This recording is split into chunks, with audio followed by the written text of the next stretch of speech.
So if you look at the word variable, able to vary, right? So that means it changes, okay?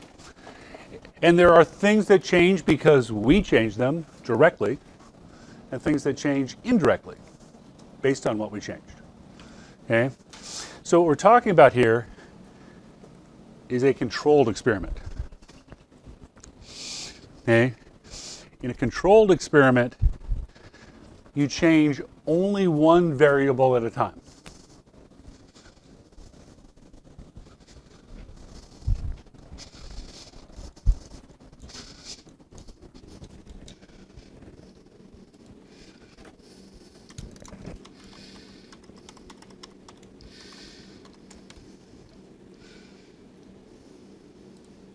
Okay, and they work really hard to change only one variable at a time.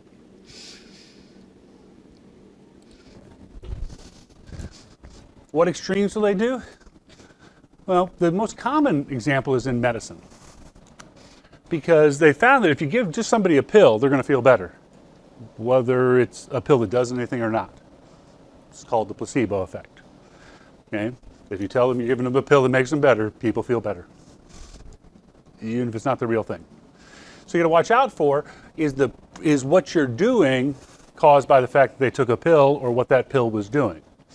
So to test a drug, they find a group of people that need the treatment, and they divide them into two groups, even groups and half of the people get the real pill, half of the people get a fake pill. And they don't tell the people which one they're getting. They don't even tell the doctor who's giving the pills which one it is. They don't know. So the person handing out the drugs doesn't know, because if they know, it affects the experiment. That they're unconscious knowing that whether this person's getting the real drug or not actually affects the experience. They don't even tell them. And then they look at the end to see what was the differences between those two groups, because the differences should be explained by the one thing you changed. Okay? And they will go to grand extremes to do this. There was a new treatment they were going to do for epilepsy. It involved surgery on a structure deep in the brain. Okay? They were going to cut a structure deep in the brain. So these people had severe epilepsy, many seizures a day. So they're looking for relief.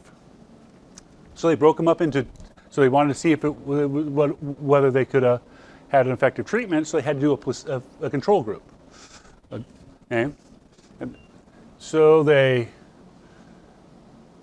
gave the people who were going to get the surgery, they gave them the surgery, they took them to the operating room, shaved their hair back, cut the top of their head off, reached in and cut the little bundle of nerves.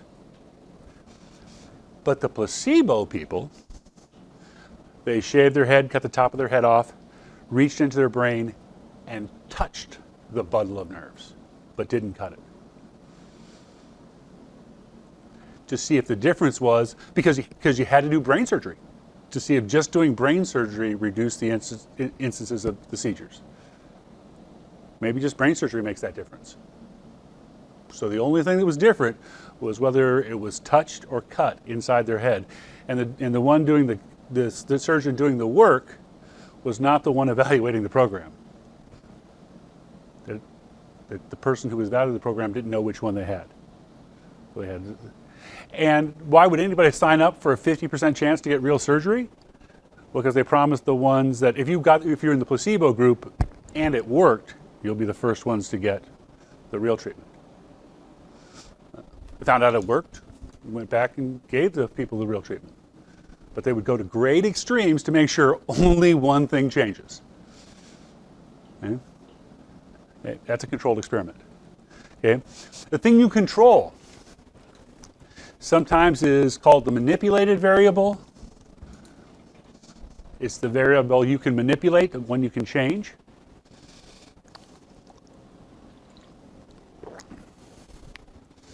So the thing you change or control directly.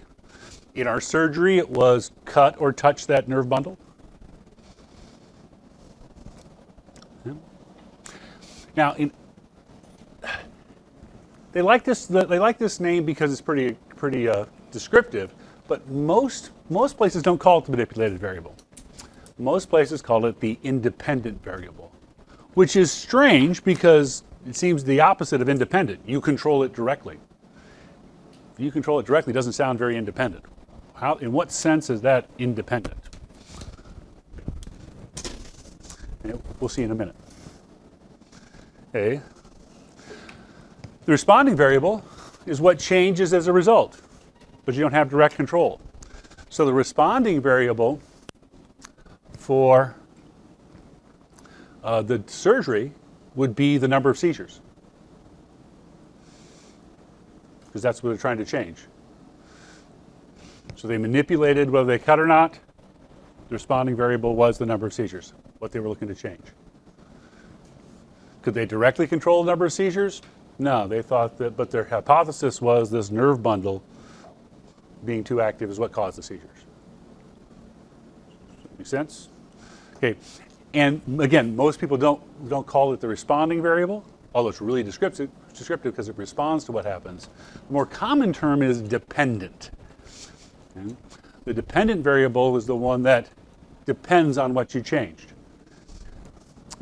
So the reason why, okay, so this is called the dependent variable, and that's why the other one is called the independent variable. Okay? So the independent variable is named wrong. You control it. Okay? So in a pill study, the dependent variable would be how the disease was affected. The independent was whether you got the medicine or didn't get the medicine. And so this is the way we describe science. You see something. You try to explain it. So you have an observation, and you make a hypothesis about why that is. That hypothesis you test with an experiment. That experiment generates data, which is more observations. So you know more about the world. So you can make a better hypothesis about why the world is doing what it does, which means you'll design a different experiment, which will give you new observations, which will give you a better hypothesis, which you'll test with a different experiment. It goes in loops and loops, and this cycle repeats many times when we're studying the world. And not just by one person. Lots of people are doing this. Okay? Lots of people are doing this.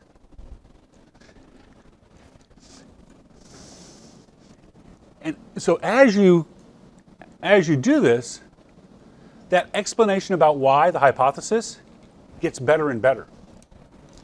The hypothesis gets more and more certain and explains more and more things.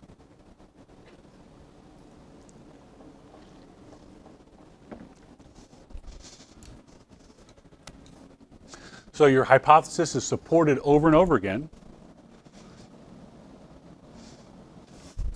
You tend to believe that that's how the world works. So now it's not just an educated guess, it's just not a proposed explanation. You've tested it lots of times. Proposed means you just came up with it. Now you've tested it many times. Once you've tested it many times and it explains everything along the way, it stops being called a hypothesis and it starts being called a theory. It changes names. It's the same thing that has been tested many times. An explanation that has been tested lots and is shown to explain everything you see. So the word theory has different meanings in different contexts. To a scientist, it means this all the time. Okay? That you got an explanation that has been tested lots of times and always worked. It's our best explanation of how the world is. To a lawyer, a theory is any explanation, any possible explanation. But that's not a theory, according to scientists. That would be a hypothesis, right? What lawyers do are hypotheses. They're not well tested. In fact, they only get tested once, so they can't be well tested. Right? So lawyers' ideas about why things are the way they are, it's an idea. This is an idea that's been tested and always worked. Okay? So there's a lot of weight on the word theory. So the key to a theory is that it's thoroughly tested.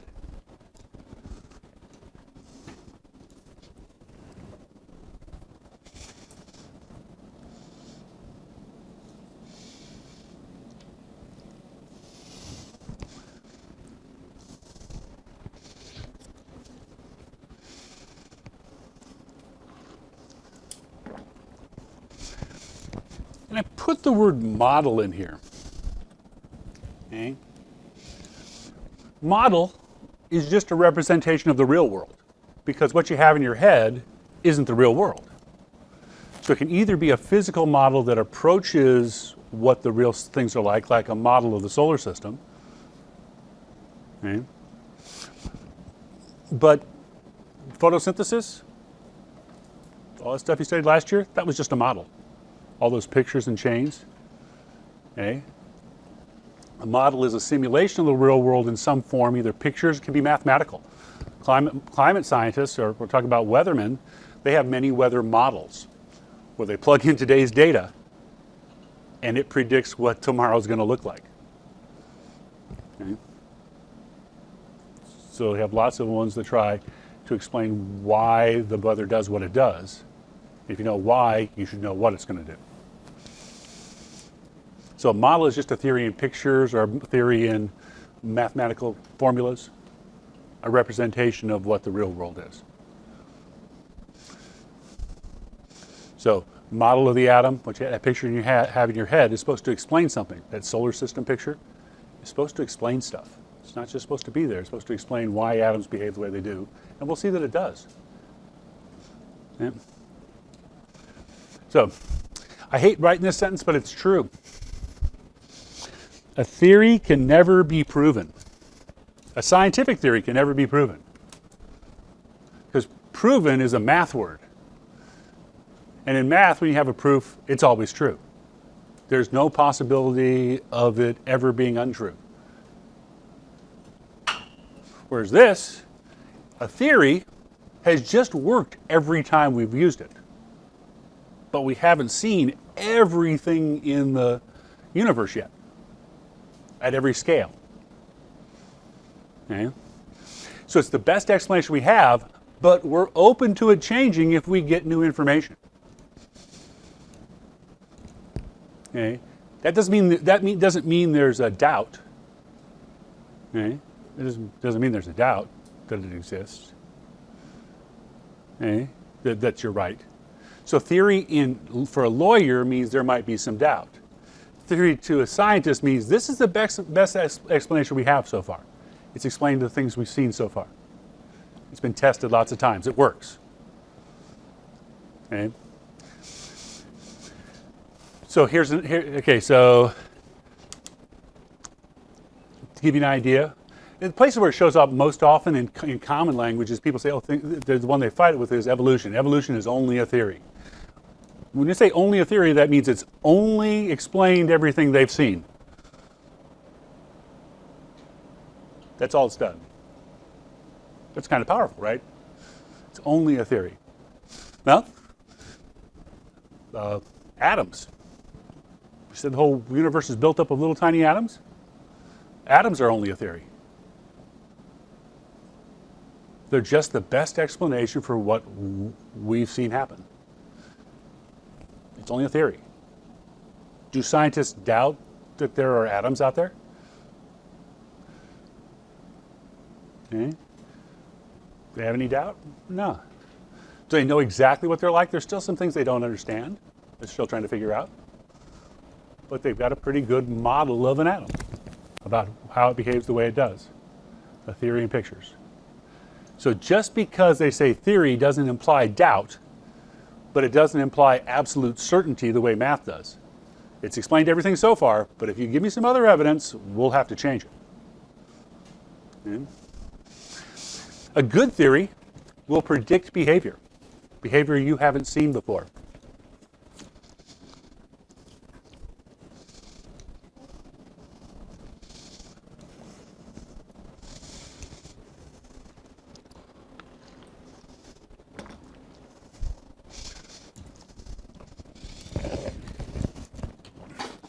Okay. They help us predict things we haven't seen before. So they're checkable with an experiment.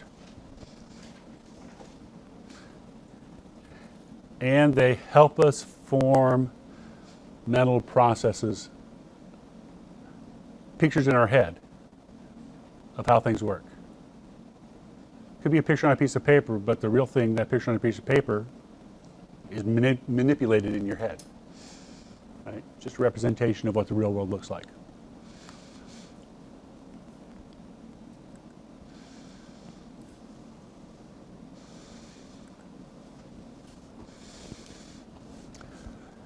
Okay. Now, another thing that'll happen is that as you do many experiments, you'll see the same behavior happening over and over again.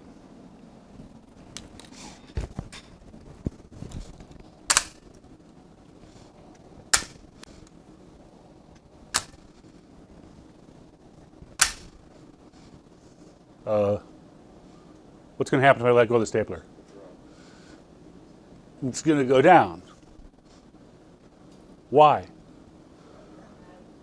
Gravity. Okay? So the fact that it's going to go down, is that what happens or why it happens? It's what happens, right? Okay? It's not why it happens. Okay? So the fact that it's going to fall down over and over again, we see that happening over and over again. But we can't call it a theory of gravity because it's not a theory, it's a law.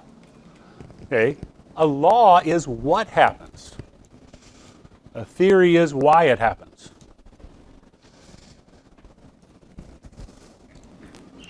A law describes how things behave.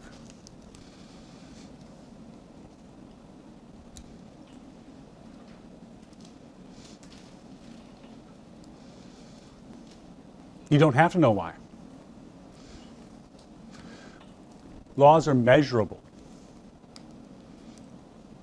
You measure it before, you measure it after, you'll see the relationships.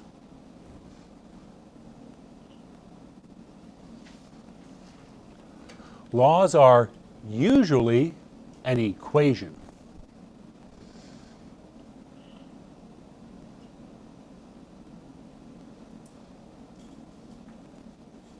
Okay, so anybody know who gives credit with the law of gravity? Isaac Newton. And if you ever see, they always talk about an apple falling from a tree. Okay, had apples fallen from trees before Newton wrote the law of gravity? Did writing the law of gravity make apples fall from trees? No. So, is the law of gravity that apples fall from trees? No. Okay, the reason why it got called the law was what Newton did was he figured out that the force that was pulling the apple to the earth was the same force that was keeping the moon going around the earth. He did the calculations, how fast the apple should be pulled versus how hard the moon should be pulled. Okay. So he realized that that it's actually called the law of universal gravitation, that every mass attracts every other mass. The formula for it is the force between two objects. Wow. I have no idea why I did that. The force between two objects is equal to some constant of gravity called g times the mass of the first object times the mass of the second object divided by the distance between them squared. He figured out that force, the force the moon felt was the same force that the apple felt. So the g is a constant. It's a really small number. M1 and M2 are the masses of things. So anything that has mass, you can figure out how hard it's pulling.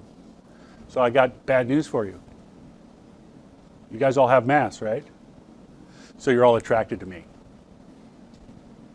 by gravity. Now we don't feel it. Why? Because I'm large, but I'm not planet-sized large. This g is a really tiny number.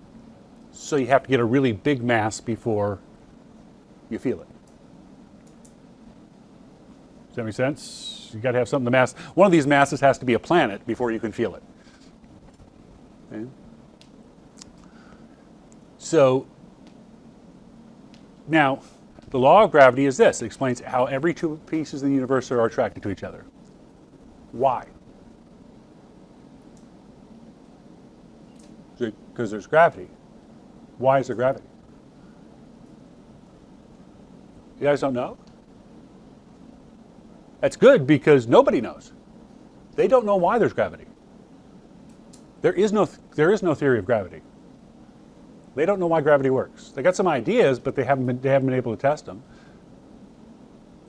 There's no theory of gravity. We have no idea why it works.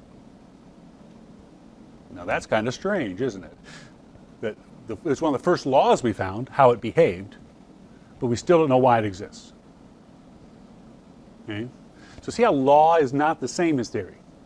We know how things are attracted to each other. They always are attracted to each other that way. Okay? A law is about how they behave. But we don't know why they're attracted to each other. In fact, I was reading articles about some new ideas about why they think gravity is. Well, last week, yeah. Gravity and oxygen. We have it here. No, what I mean, I meant zero gravity. Oh, zero, yeah, because they have it up in the shuttle or up at the space station. There's people breathing right now. They don't wear their masks inside. Yeah, the difference is in zero gravity is things don't separate by density. So it actually mixes better because there's no gravity to separate it. Yeah, so now space is mostly empty, so that's the problem. Is any area you have, if you poke a hole, it all goes away. Yeah. So the difference between a law and theory is they're answering different questions, and a theory came from a hypothesis, right? It's a hypothesis that's been tested many times. So notice all three of those have whys in them. So that's how you remember you're answering a why does it happen question. Theories about why. Okay? So we're doing this loop over and over again. And out of it we get two pieces. We get the law, and we get the law because the law comes out of the experiment. The data from your experiments becomes laws. It's observations that becomes laws. Because how are you going to know what behaved, what it did? You had to measure it. So it's the measurements you take during the lab and the patterns in those measurements that become laws. The hypothesis, why those things happen, that becomes a theory. So your data grows up into a law. Your hypothesis grows up into a theory. But a theory is going to make a prediction. And that prediction will be tested by the experiment. And you might have to modify that theory, which will make new predictions. So even when you get to theory, we're not done doing loops. Because we got to see how the predictions match up. The most famous example of this happened with Einstein's theory of relativity. Okay? So according to Einstein's theory of relativity, light has mass. Okay? So that if you had a star, let's move it over a little bit. You had a star, and we're here on the Earth. As the light goes past that star, it bends. So right where it crosses the star, it bends. It should be attracted to it. Einstein's theory of relativity says light has mass. Mass is affected by gravity. Stars are big, so they're going to pull hard. So even though light has very low mass, it's got a huge star is going to be huge gravity to pull it, to bend it. So if you can watch the light bend as it goes past a star, actually with Einstein's theory, you can calculate how much it was supposed to bend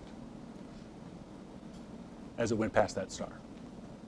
But the problem is, how do you tell if light goes past a star, it bends? Well, the only star we can use to do that is the sun. But if we want to look at the stars behind the sun during the daytime, we have a problem. Why can't we see the stars right now? We go outside. It's too bright outside, right? You have to point your telescope towards the sun. That's dangerous. Okay?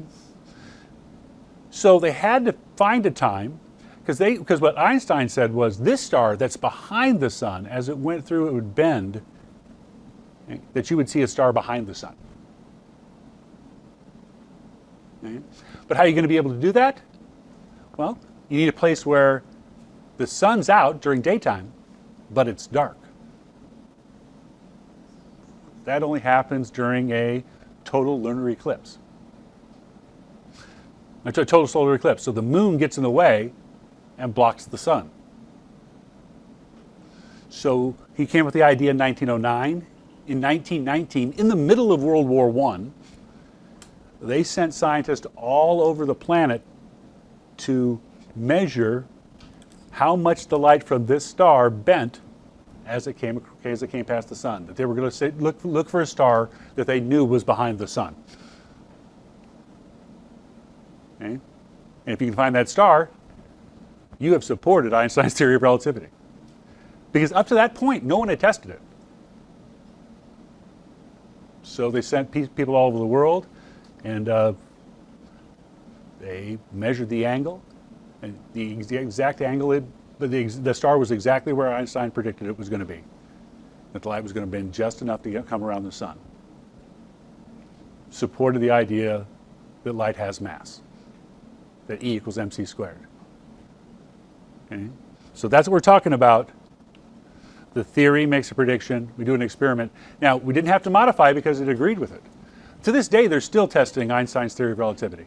It's made all sorts of predictions, like how much time a clock will lose between here and the moon. So when they went to the moon, they carried really accurate watches. And the astronauts that came back from the moon had experienced less time than we had on Earth. Okay? They were younger. So we had a few years ago, we sent a twin brother up into space. Left him up there for a year. When he came back, he was younger than his twin brother by a few seconds because he'd been moving fast enough for long enough. Okay? Still predicting those things. The clocks work. So when you think about scientific method, don't think lines, think loops, because science doesn't stop. It's always going to make those predictions that you can test. That make sense? Because in the past, you've had a line for a scientific method. Okay? So, let's see if you learn anything. What is the name given to a controlled observation that tests a proposed explanation? Which of those is the name given to a set of controlled observations that test a proposed explanation? Experiment. Okay, so the key word there was test, A, and then they put proposed explanation. We have another name for proposed explanation, hypothesis. So what's the name given to something observations that test a hypothesis? That's an experiment, right? Hey, when that explanation has been supported many times by experiment, that explanation is, okay?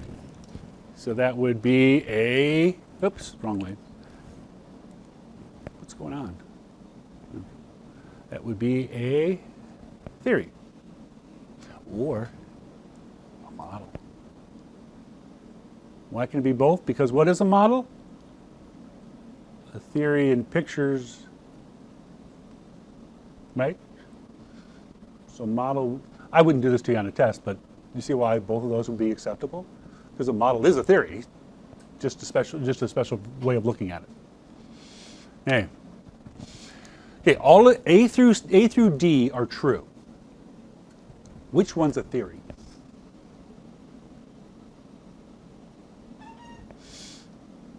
A proton is a subatomic particle that is composed of 3 quarks. The masses of the reactants and the mass of the products for reaction are equal. If the temperature of a gas doubles, the pressure also doubles. All of those things are true. Which one's a theory? Okay. So remember when you're thinking about this, that a theory explains why things are, and a law describes what things do. So read those questions in that context. Are they asking, are they telling you how things are, what they're like, or are they telling you what they can do? Okay? So if you look at that a proton is a subatomic particle that's composed of 3 quarks. Okay? Can you do anything with that? Is that how protons behave? But you could draw a picture that says proton, and you draw 3 circles that put quarks inside of it, right? Just like you would draw a model of an atom. Remember, a model is a theory. Right? If it's pictures, it's explaining things, how things work, it's a theory. B, mass of reactants, mass of products of a reaction are equal. That's what happens, right? How would they know that was true? They would weigh the stuff at the beginning, and they'd weigh the stuff at the end. They'd be measuring it. That's the law. That's what happens. Okay? And C, the temperature of a gas doubles, the pressure also doubles. You're going to be measuring that, aren't you? You're going to be measuring the temperature and the pressure. That's what happens. It's a law. See why A is a theory, what it's like. B and C are laws, what they do. Why they do it versus what they do. And another name for it is natural law, scientific law, natural law. Oh, by the way, all these statements are true. Again.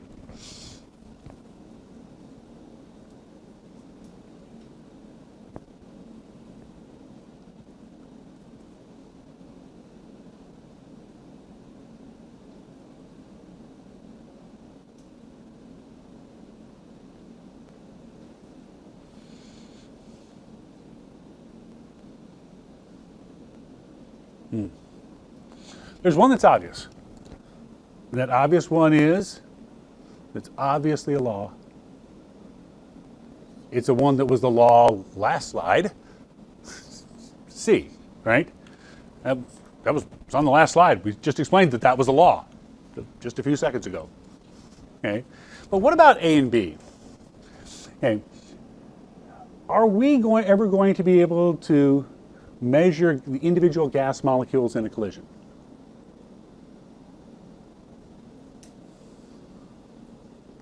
Remember, atoms are only a theory. We would not be able to do it. We wouldn't be able to measure an individual molecule. And we wouldn't be able to count the exact number of molecules either. They're really tiny. Okay. So A and B are on the border, but those are pictures. Things bouncing off each other, right? Pieces inside a container. That's a picture. Mass before and mass after. That's not a picture. That's weighing things. Does that make sense? So A and B are part of the theory.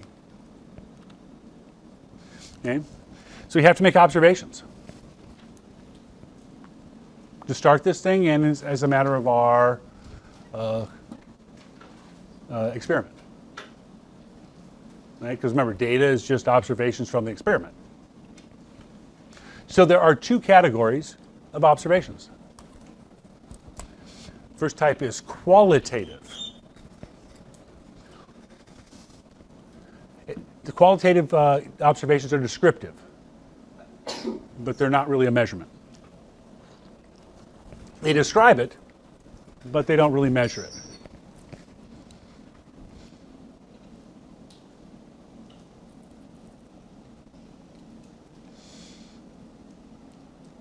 For example,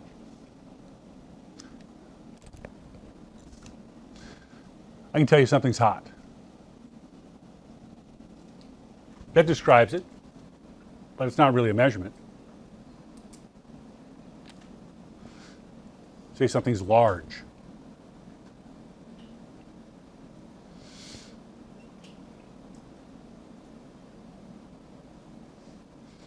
Okay. So picture something large. Are the people around you picturing the same thing?